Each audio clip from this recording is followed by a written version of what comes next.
I'm on a mission. Yes, on a mission to find how people keep well. What does it really mean to keep well? We all know why we have to keep well, don't we? How do you keep well? Today's fast-paced world means we often get caught up with the daily grind. We struggle to develop or maintain practices that help to maintain our well-being. It's very easy to feel overwhelmed by the constant demands and pressure. It's so easy to get distracted, isn't it, and end up doing exactly what we know we shouldn't be doing. Having easy to digest information to guide and remind you to keep well can make a world of difference. Consider me to be your dedicated well-being partner, cheering you to achieve big dreams and goals, which is only possible by keeping yourself well, living a happy, healthy, and meaningful life.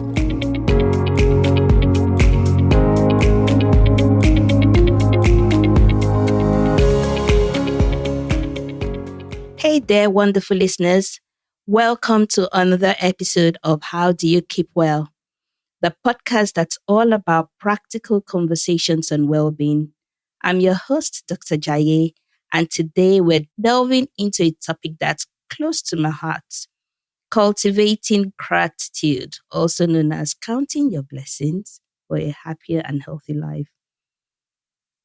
As I reflected on my personal gratitude habits and practice, the first questions that came up to me were, how do you possibly maintain an atmosphere of gratitude around and in you? I also looked at my practice in the hustle and bustle of my routine medical consultations. I really find myself at crossroads of therapy, medications, or referral decisions for my patients, most of whom are usually at the point of a health crisis. And I really wonder, is it possible to proactively maintain a happy, healthy, and meaningful life?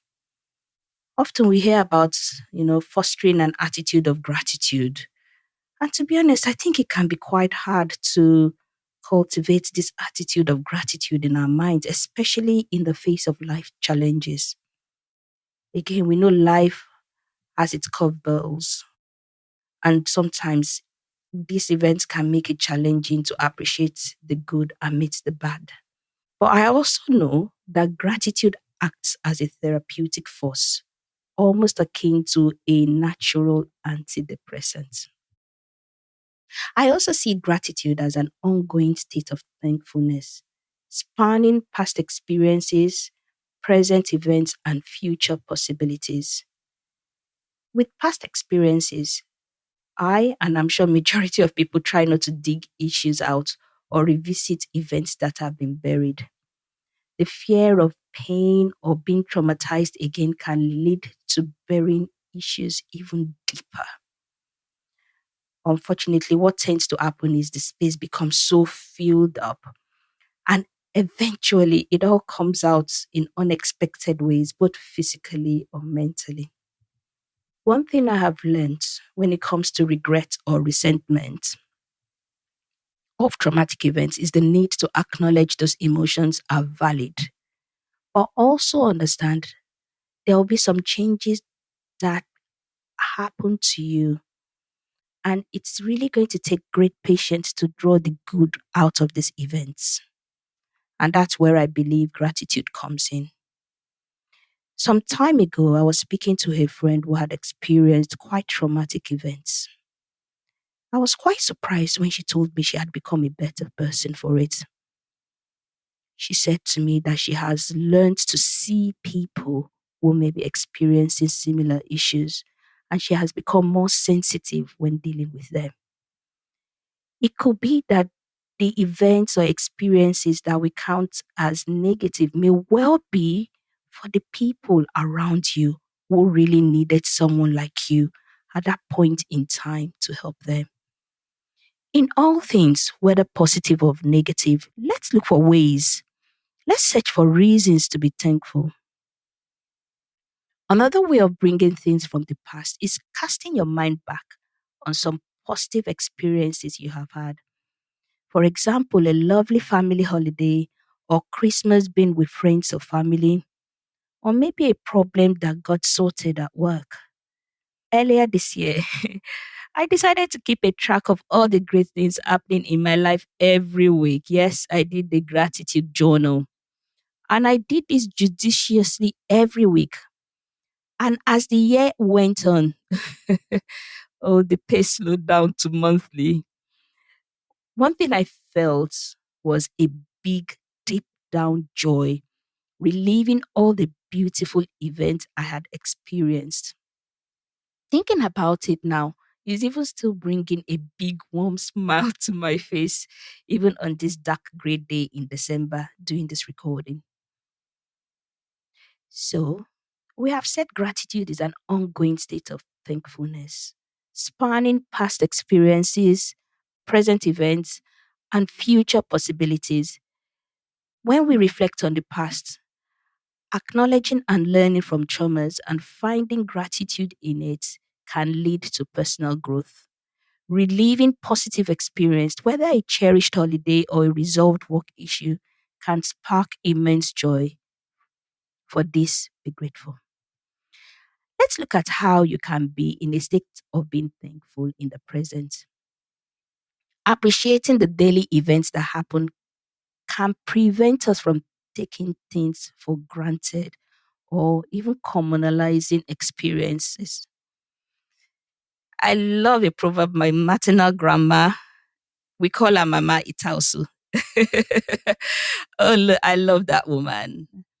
She told us as children, and she used to tell us of a lot, especially when we play with our food. And she said to us that there is that individual who has a head but has no heart. And there is another individual who has a heart but no head. To be honest, I never understood what she meant. And I actually giggled a lot because of our local dialect and how she gesticulated when she said it. But now I understand the depth of the wisdom in that proverb. Every day gives us the chance to be grateful wherever we are, at whatever stage we are. And in fact, a very popular psychologist, Dr. Emmons, who has done a lot of research into the science of gratitude, recommends making gratitude a way of daily life rather than adding it to a to do list. Giving thanks for the daily grind, the people around us, the places we live, the resources we have, even if they are not enough. In the present, let's maintain a state of appreciation. Let your daily grind become an opportunity for gratitude. The small gestures, the familiar places, the roads, the available resources, even when seemingly insufficient, they offer chances to express thankfulness. When it comes to the future, I know one of the main triggers for anxiety for many people, and including myself, is the fear of the future. Either an event that would occur, maybe like a driving test or a talk you want to do, or recurrence of an event that has happened in the past. So the fear of, something that had gone wrong in the past happening again. And this can be such a strong emotion. But remember, gratitude is also a strong emotion. One of the ways to enter into the gratitude mode when future anxieties creep up is by reframing the thought process. First of all, acknowledging the anxiety, but also twisting it around in such a way as to see the good in it. This is a skill. One of the greatest things that causes me anxiety personally is change. I remember when we had to move to live in Australia for a while, the fear of not settling in or fitting in made me so anxious to travel. I'm so grateful for the people around me who helped me reframe those anxious thoughts to see the good in it. One of which was being grateful for an opportunity to see a different part of the world, an opportunity to do something different, and spending meaningful time with my kids. Honestly, this helped me. And it is the thought process that has helped me accept and embrace the many sides of me. And it has certainly kept me adventurous. So for the future, Reframing anxieties as opportunities for positive change can transform our mindsets. Gratitude becomes a tool to navigate through uncertainties, fostering acceptance and embracing new experiences. Now, let's take a deeper dive to see what this emotion of gratitude does to our body and our brain. But let's start with the brain because that's an interesting organ. Our brain has some special chemicals which helps it transmit impulses and information to the body. A number of these chemicals are triggered and released based on our emotional state. So, for example, when we feel stressed or overwhelmed or we feel we are in danger, a part of the nervous system switches on the chemicals, cortisol and adrenaline, and these prepare us for the flight response. But there is also another part of the nervous system. This puts a brake on this to bring us back into rest. This is where being in the zone of gratitude comes in. A state of thankfulness causes our body to recognize safety quicker. It tells the sympathetic nervous system to calm down. Try it as you listen to this. Say, I'm grateful for the words I am hearing right now. Yeah, say it. And watch how your shoulder relaxes. Try it again. I am grateful for the words I'm hearing right now. And see how you feel even more relaxed. It is incredible. You know what? I feel I should stop for a moment here and bring you into that zone of gratitude. Listen to these words and join me if you can. I know a grateful heart is a wealthy heart. I can cultivate and grow gratitude. I have a choice to cultivate and tend the garden of gratitude within me. Just like plants that needs to be watered daily, I'll feed the soil of my heart with gratitude. I will water it as often as I can. I will nurture it. I will celebrate it as I begin to see the tender shoots of gratitude sprout from within me. When I feel a great wave of gratitude for my life, my family, for my accomplishments, I will stop and acknowledge it. I have a body that serves the goal I have for the day. I have hands that feel the softness and smoothness of the faces around me. I don't take it for granted that I have the ability to see the flowers, to see the sky, to see the smile on my children's faces, to hear the laughter of a child, the music in the streets, to smell the familiar fragrance of my home when I come into it, or even my pajamas when I wear it at night.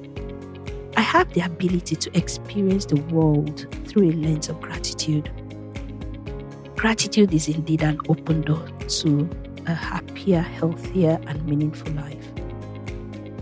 I know I sometimes focus on what is wrong, what I lack, and how I don't meet up. But instead, I can choose to turn up the volume of the gratitude and turn down the volume of fear, of worry, of incompetence, or of lack. I have a choice to do this moment by moment. I have a choice to experience this, to see this, to feel it. And this is going to be my gratitude experiment.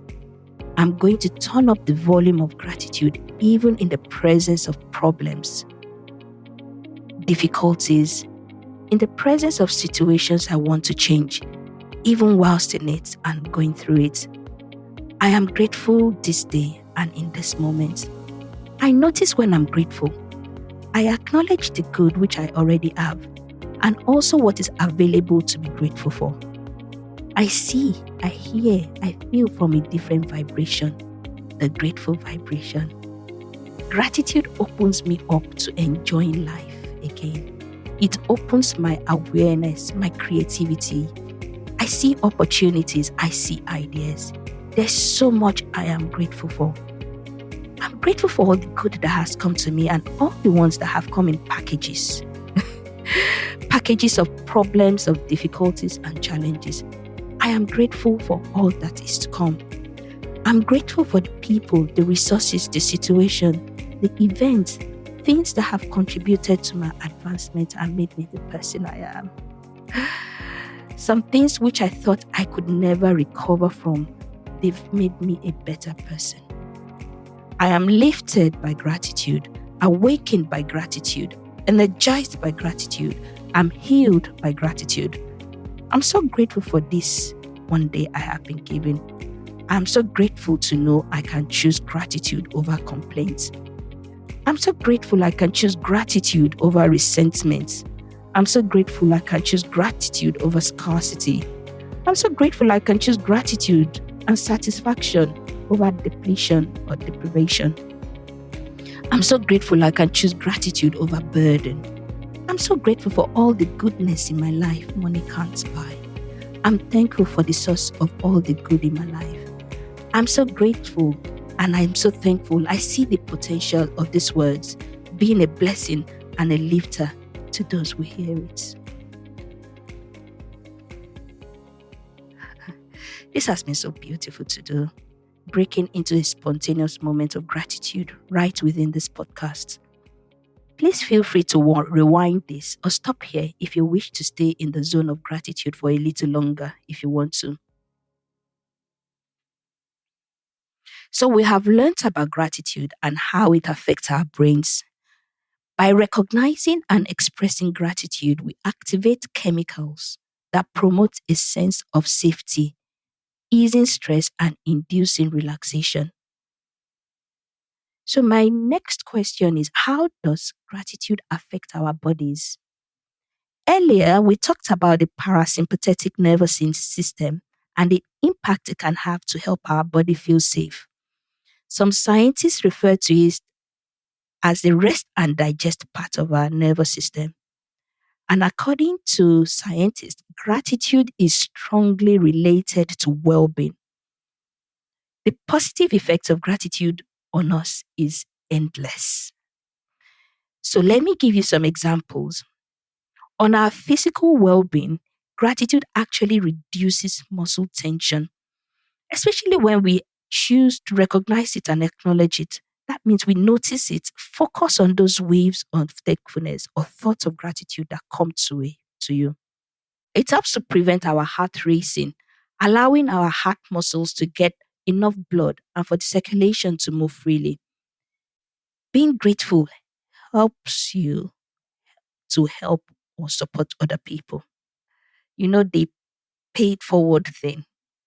Some studies done show that people will support others, especially after they have been in the zone of gratitude. They have a stronger immune system and they become less stressed as well. Isn't that incredible? Already, I'm sure you can tell the impact of gratitude on our emotional and mental well being. Gratitude, they say, is the antidote for worry or anxiety and even depression. As I mentioned before, people who practice gratitude and receive gratitude are more likely to recognize they have been helped, and they reciprocate this by extending help to other people. It is a domino effect. Gratitude is a way of empowering ourselves to choose positive emotions over negative ones. Choosing our thoughts, our feeling, and then our behavior moment by moment enhances our self esteem. It enhances our self confidence and self assurance. It actually makes us feel, look smarter. Certainly, I know that gratitude has a direct positive impact on our affect, on life satisfaction, extraversion, forgiveness, but it also has a negative effect, negative impact on substance abuse and neuroticism. Gratitude reduces mind wandering or the adaptation of our minds to some positive experiences that we have accomplished. For instance, the arrival fallacy, my friend and sleep scientist, Dr. Funke, has described recently. Being appreciative makes us feel more alive and more present in our senses. It can make us a pleasant person to be around. I certainly love being around positive people rather than mourners. Certainly, being grateful has a positive influence on our relationship and therefore an impact on our social well being. Gratitude plays a central role in my spiritual well being. As a practicing Christian, I express thanks to God from whom all blessings flow. I recognize the goodness in my life comes from God, and my gratitude is linked to the blessings God has granted me. I believe He is the source of everything. My Father in heaven, you have blessed me with 10 fingers and 10 toes, eyes to see, ears to hear. I am grateful for the wonder of your creation and for sparing my life every day. And it is very commonplace for many religions to express thanks in lots of different ways that is meaningful to them. So, what are the two steps for gratitude? And according to Dr. Robert Emmons, a renowned psychologist who has done a lot of research into the science of gratitude, the feeling of gratitude involves two stages. I summarize these two stages as receiving and recognizing. So, for instance, when you receive a birthday present or a Christmas present, two things happen. Usually, you're thankful for the gifts, but also thankful for the efforts the giver has made to look for, pay for, and give you the present. So, for gratitude, the first stage is acknowledging that you have received something tangible. We can acknowledge that life is good. That's my name, Jai. Enjoy life. We acknowledge that we there's goodness in life and the elements of life make it worth living. And then the second step is recognizing the source, our creator or other people. We recognize who to thank, to thank for and how it came to us. Now, these two stages of gratitude comprise the recognition of goodness in our life and how this goodness has come to us. So, how do we practice gratitude? Here, I give you suggestions which are all science backed and have been proven to make us happier and boost our well being. The first is savoring. This is actually taking time to notice and really enjoy positive experiences that are present in our day to day lives. Genuinely taking a moment to say thank you for this. It involves making a conscious effort and a choice to actually enjoy the pleasant experiences that is found almost everywhere. The cool wind on your face, the sun setting, the waves of the sea on your feet, the soft feel of your child's touch. I was reading recently about the iceberg of gratitude. At the top are the big events of life, our career, our education, our upbringing. But below the surface are simple things like having a great book to read, a great podcast to listen to, to have a stolen nap. Remember, we do not need to wait passively for those big, extraordinary life events like getting the latest gadgets, a bigger house, an electronic car to occur before we express our gratitude. There are several opportunities to enjoy those little positive experiences, even whilst experiencing challenging life events. The sum total of being grateful for those little positive, pleasant, ordinary experience can go a long way in strengthening and developing a grateful mindset. So stop, notice, enjoy, prolong those positive experiences that can be found in everyday activities. We all have the ability to experience this world through the lens of gratitude. The second thing is relive your wow moments. Your wow moments can be anything you have experienced in the past that literally made you say, wow, that was good. That was extraordinary. That was a miracle. And it could be a range from physical events or places to psychological events or even physiological experiences. Recently, I was able to go and visit the Stonehenge. And when I look at those pictures and the stone and the story behind it, honestly, I really can't help but say, wow. And sometimes it's for me, it might just be a good night's sleep without the kids waking me up. And the kindness of a stranger. This particular event would never leave me. As a teenager once, I was stuck. I was stuck in a bus in town. I had run out of money. A stranger, realizing that I was in trouble, paid for my fares. He was sitting right behind me. That experience has stayed with me and has never left.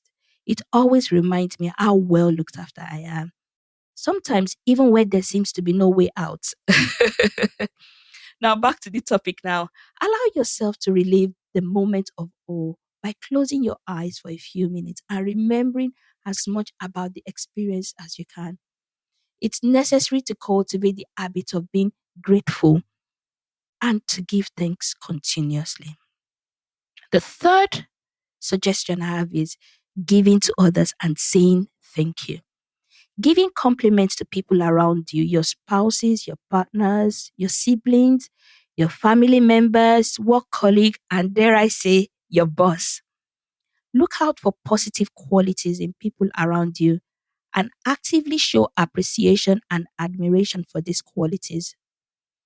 Expressing grateful thoughts to people around you and your relationships can go a long way in relieving tension. Come up with three qualities or characteristics that you really appreciate or admire about the significant people around you. For instance, you might want to appreciate how gracious they are, how generous they are, or how gentle they are. Take time to appreciate them for this and not take it for granted. You could even try writing this down and sticking it on the wall beside you to remind you of these qualities and to say thank you for them. When relationships go sour, it's very easy to become resentful, angry, or anxious. One way to move away from those type of thoughts is to cultivate and maintain grateful thoughts. Reframe the negative thoughts. Remember that emotions ebb and flow. Try to find at least one good thing that has helped you survive challenging times and stay with this.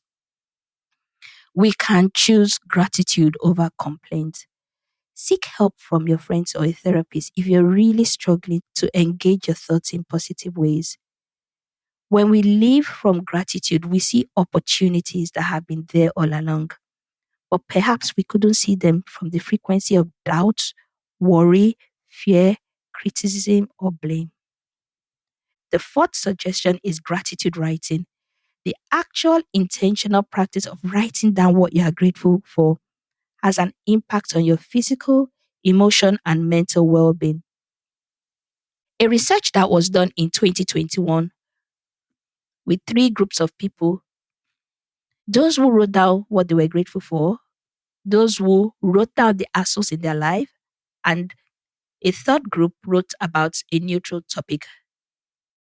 This research found that those who wrote down things they were grateful for were happier and healthier. I did this little experiment on myself this year. For the first 18 months of the year, I consciously wrote things down, like I said earlier, I was grateful for every week. And when I was reflecting on the week and planning for the next, I could tell the difference when I did not maintain this practice for about 3 months. But one beautiful thing was the joy in reading those beautiful testimonies I had written down. And that motivated me to restart it again. Write a letter to yourself or to your spouse or to someone who has gone above and beyond for you. Let them know how much you appreciate what they did for you. If you can write an actual letter, take it to them. And if possible, this is the challenge, read it to them. That would be fantastic. Otherwise, send it in an email.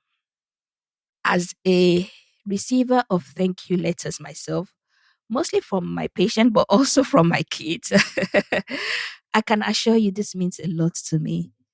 They are like my little treasures. I often keep those cards on my table to have a little peek at them through the day. It does motivate me to be a better doctor for other people I see. It really increases positive emotions and feelings and thoughts inside me. So find a way of giving thanks to people around you who have done kind things to you. Send appreciative emails to colleagues who have made a way for you. On the other side of the coin, as a giver of thanks to other people, I had the opportunity to go to some wards as part of my duty to say thank you to some of the staff who had continued to work despite very difficult circumstances during a recent renovation at work. Honestly, this gave me a buzz through the day. An interesting study concluded that some of the positive benefits we get from being in a state of gratefulness may be linked to the fact that we are more open to helping others when we are grateful. And they surmise that if we are trying to take care of our own health, maybe the best way to do that is actually helping taking care of others. And one way to get to helping other people could be through the experiences of gratitude, but it's not necessarily the only way to get there either. So, my dear listeners, gratitude is a habit that can be cultivated and grown, but it is a habit that can be starved and diminished. We have a choice about the gratitude habits in our lives. There are certainly some apps available to help you keep up with the pace of journaling. There is the gratitude journal, there is the grateful journal, or happy feed. Try one of these, or physically try to get a book where you can write things in. I had a book to write things in. I preferred doing that. There are also a number of crafty options, especially if you have little children who enjoy doing arts and crafts, because developing a mindset of gratitude comes from childhood. We can help our children become more grateful. So if your children enjoy art and crafts, get them to do a gratitude flower or a gratitude tree or a gratitude jar, or just have bedtime conversations about three things they are grateful for that happened to them, or even three things or anything they were upset about during the day. Now, the next thing is meditation. The power of gratitude is in taking control of the direction of our own thinking, our own feeling, and our own choosing moment by moment.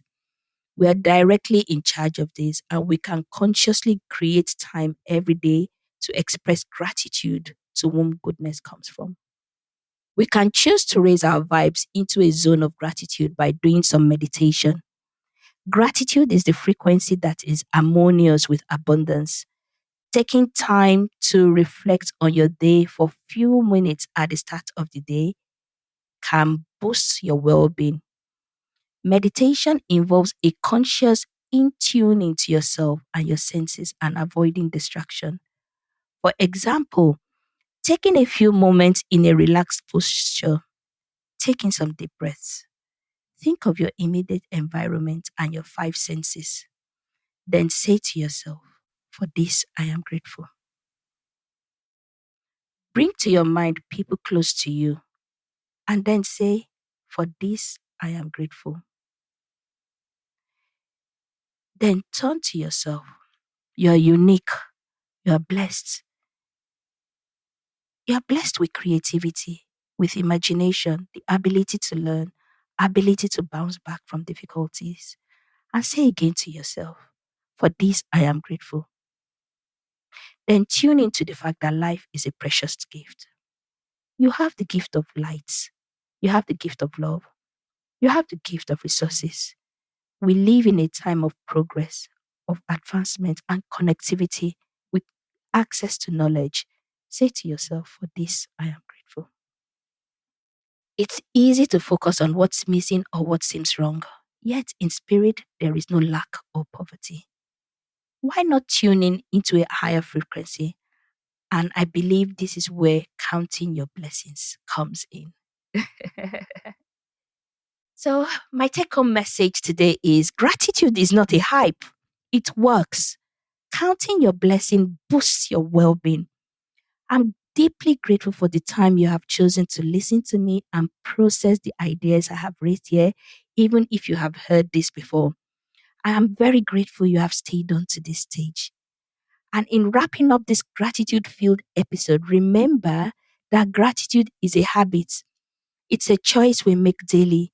It has profound effect on our physical, emotion, mental, and our spiritual well-being. Once again, I'm immensely grateful for your time, your commitment to well-being, and your continuous support. Let me know what you have found helpful on today's episode. I love hearing from you. Tell me if you have any other gratitude exercises that you do that has worked for you. Thank you once again to you all, my well-being champions. Remember, I'm here cheering you on to live a happy, healthy, and meaningful life. Gratitude is an open door to a happier, healthier, and wealthier life. Cast a kind glance upon all things of your past, no matter how they seemed at the time, because all things have contributed to your advancement. If you resonated with today's episode, consider subscribing to the podcast and my newly formed YouTube channel. Links are in the show notes. Stay tuned for more episodes, and until next time, keep on keeping well. Bye bye bye bye.